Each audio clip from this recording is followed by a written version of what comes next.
सभी को मेरा नमस्कार। आज ये वीडियो बनाते हुए मुझे बहुत ज़्यादा खुशी हो रही है, बहुत ही ज़्यादा खुशी हो रही है, क्योंकि आज ये जो वीडियो है मैं भारत की नई शिक्षा नीति के ऊपर बनाने जा रहा हूँ कि क्या-क्या इम्प्लीमेंट हुआ है। हम लोग हमेशा से बोलते आ रहे थे कि भारत की जो शिक्षा नीति है बहुत ही बेकार है, हम लोग क्यों पढ़ते हैं हिस्ट्री ज्योग्राफी, क्या इसका रियल लाइफ में क्या काम है? जिसको अगर मन नहीं है हिस्ट्री ज्योग्राफी पढ़ने का या साइंस पढ़ने का, वो क्यों पढ़ेगा साइंस? सरकार ने इन सभी प्रॉब्लम्स को दूर कर दिया है। एक एक करके पॉइंट बाय पॉइंट बताता जाता हूँ कि नई शिक्षा नीति में क्या क्या चीज़ें जो है वो लागू हुई है। पूरी वीडियो को ध्यान से देखते रहिएगा, बड़े ही आसान भाषा में मैं सभी कुछ बता दूंगा। पहला बात, सबसे पहला चीज़, टेंथ के बाद चाहे वो सीबीएसई बोर्ड हो, चाहे वो आईसीएसई बोर्ड हो, चाहे वो कोई भी स्टेट बोर्ड हो, हमें आर्ट्स कॉमर्स साइंस लेना पड़ता था। तो अभी क्या हुआ, टेंथ के बाद आर्ट्स कॉमर्स या साइंस नहीं लेना पड़ेगा, ये सिस्टम को ख़त्म कर दिया गया है। पहले हम लोग पढ़ाई करते थे 10+2 के सिस्टम में, ये सिस्टम को ही ख़त्म कर दिया गया है। 10 के बाद अब किसी भी बच्चे को आर्ट्स कॉमर्स या साइंस लेने की ज़रूरत नहीं है। ठीक है। पॉइंट नंबर दो, शिक्षा का जो पैटर्न है वो 5+3+3+4 कर दिया। अभी इसका मतलब बहुत लोगों को समझ में नहीं आया होगा कि 5+3+3+4 क्या होता है। 5 मतलब होता है नर्सरी से लेकर के क्लास 2 तक, नर्सरी से लेकर क्लास 2 तक। ये 3 का मतलब होता है क्लास 3, क्लास 4, क्लास 5।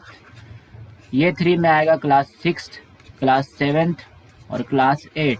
और लास्ट के जो 4 ईयर है उसमें आएगा क्लास 9।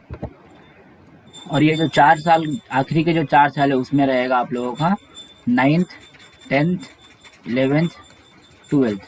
ठीक है। तो पूरी की पूरी जो 10+2 की पढ़ाई है उसको 4 भागों में बांट दी गई है इस हिसाब से। अब इसमें भी डिफाइन किया गया है कि कौन सी पढ़ाई किस हिसाब से होगा।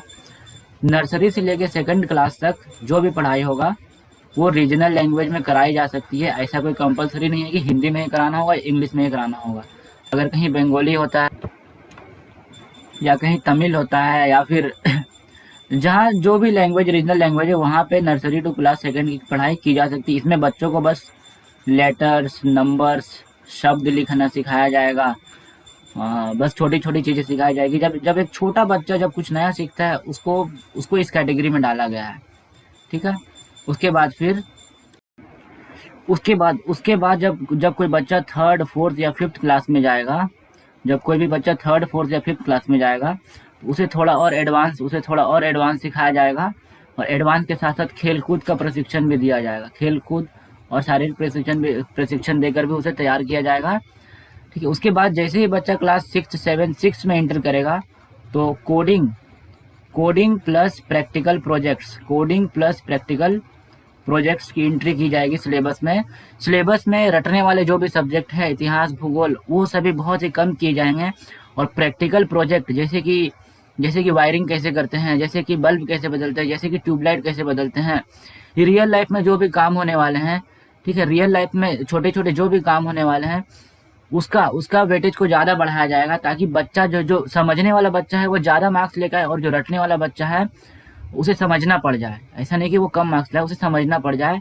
तो रट्टाफिकेशन का जो प्रोसेस अभी तक इंडिया में चलता आ रहा था उसे अब खत्म किया जाएगा।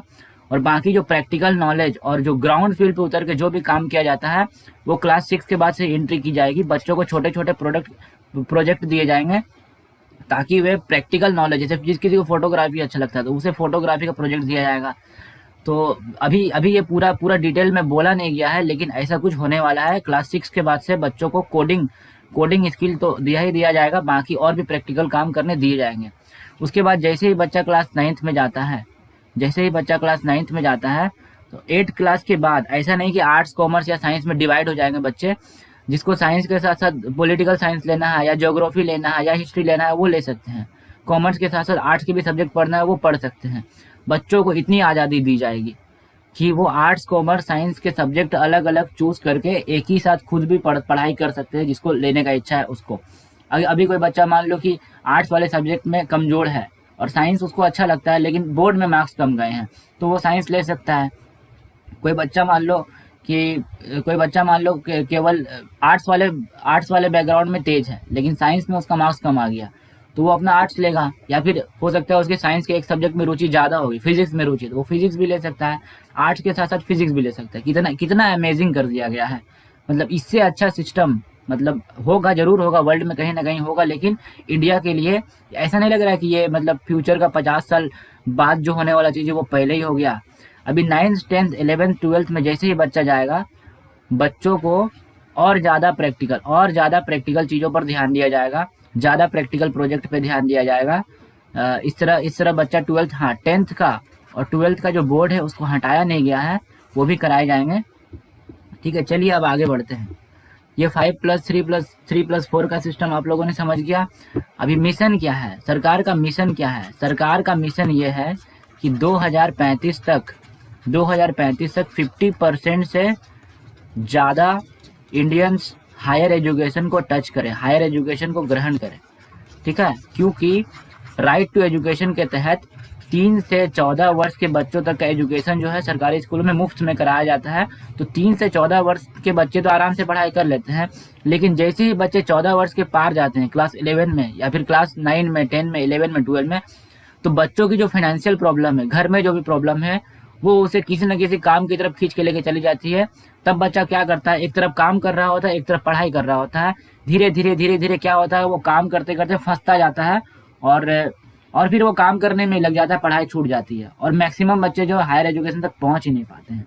ठीक है, और जो भी हायर एजुकेशन तक पहुंच जाते हैं, कोई हिस्ट्री में ऑनर्स कर रहा है, कोई पोल साइंस में ऑनर्स कर रहा है, कोई जियोग्राफी में ऑनर्स कर रहा है, कोई मैथ में ऑनर्स कर रहा है। अभी क्या कर दिया गया है कि उस ऑनर्स करने के साथ साथ एक एक्स्ट्रा करिकुलर सब्जेक्ट भी उन्हें लेने की छूट दी गई है, जैसे कि fashion designing, interior designing, photography, dancing, singing.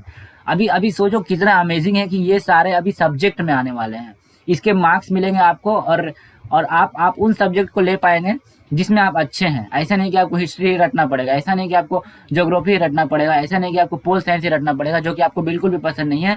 आपकी जो अपनी हॉबी है, डिजाइनिंग की हॉबी, डांसिंग की हॉबी, सिंगिंग की हॉबी, या जो भी हॉबी है, अभी उसकी लिस्ट आई नहीं है, उसकी लिस्ट तैयार की जाएगी, उसे भी अपने आप सब्जेक्ट में डाल सकते हैं और उसके मार्क्स आपको उतने ही मिलेंगे जितना कि अदर स्टूडेंट को अदर सब्जेक्ट के मिलते हैं।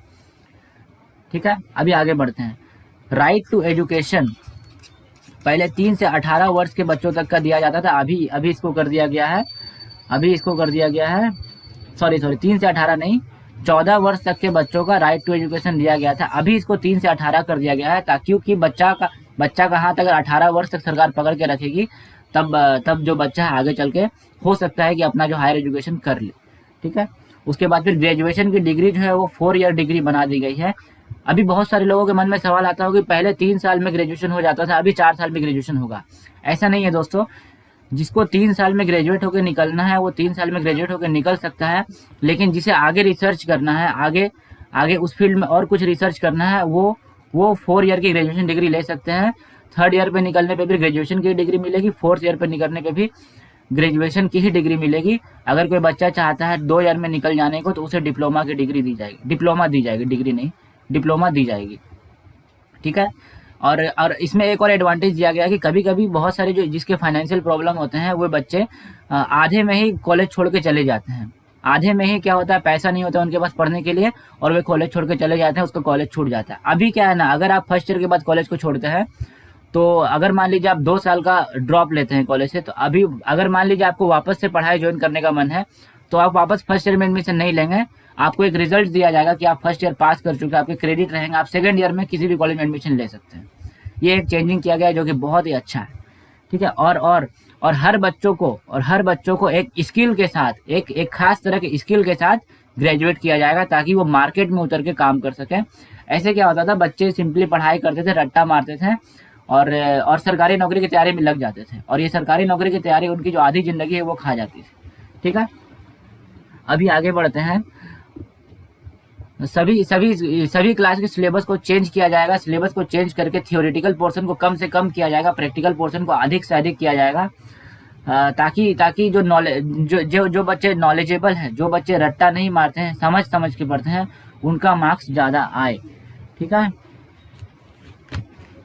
इसके बाद फिर सेंट्रल यूनिवर्सिटी में बहुत सारे बोर्ड हुआ करते थे, UGC, university grant commission, AICTE, सभी को मिलाकर एक बोर्ड बनाया जाएगा, वो अच्छा रहेगा। ठीक है, उसके बाद फिर उसके बाद फिर छात्रों के रिसर्च के लिए एक फंडिंग बनाई जाएगी, ठीक है, नेशनल रिसर्च फाउंडेशन। इसके तहत जो बच्चा रिसर्च करना चाहता है अपने कॉलेज में, तो इसके तहत उसे फंडिंग दी जाएगी। अभी मेरे मन में भी कोई अच्छा आइडिया आता है कुछ इम्प्लीमेंट करने का, लेकिन मैं नहीं कर पाता हूँ क्योंकि मेरे पास पैसा नहीं है, मेरे पास फंडिंग नहीं है और फंडिंग करने को कोई तैयार भी नहीं है, ठीक है। तो नेशनल रिसर्च फाउंडेशन बनाया जाएगा, उसके तहत छात्रों को फंडिंग की जाएगी। साइंस के छात्र रहे, आर्ट्स के छात्र रहे, चाहे जो भी छात्र रहे, सभी को फंडिंग की जाएगी, ठीक है। और जीडीपी का पहले 4.4% एजुकेशन में खर्च किया जाता था, अब 6% एजुकेशन में खर्च किया जाएगा। और पहले जो 5 से 14 वर्ष के बच्चों का राइट टू एजुकेशन था, अभी उसको कर दिया गया है 3 से 18 वर्ष के बच्चों का राइट टू एजुकेशन, ठीक है। इसी के साथ मैं इस वीडियो को खत्म करना चाहूँगा। अभी और भी वीडियोस इस संबंध में आएगी, क्योंकि अभी ये नया नीति बस लागू हुआ, इसको इम्प्लीमेंट करने में 1 या 2 साल सरकार को लगेंगे। सभी स्कूल का स्ट्रक्चर को, करिकुलम को चेंज किया जाएगा, इंफ्रास्ट्रक्चर को ऑनलाइन लाया जाएगा, ठीक है दोस्तों। तो इसी के साथ अगर मान लीजिए कुछ भी नहीं आ रहा तो मैं उसके लिए वीडियो बनाकर आप लोगों को अपडेट कर दूंगा। अगर आपको मेरा वीडियो अच्छा लगा हो और सभी कुछ समझ में आया हो तो आप मेरे वीडियो को जरूर लाइक करिएगा, अपने दोस्तों के साथ शेयर करिएगा और मेरे चैनल को सब्सक्राइब करिएगा। धन्यवाद।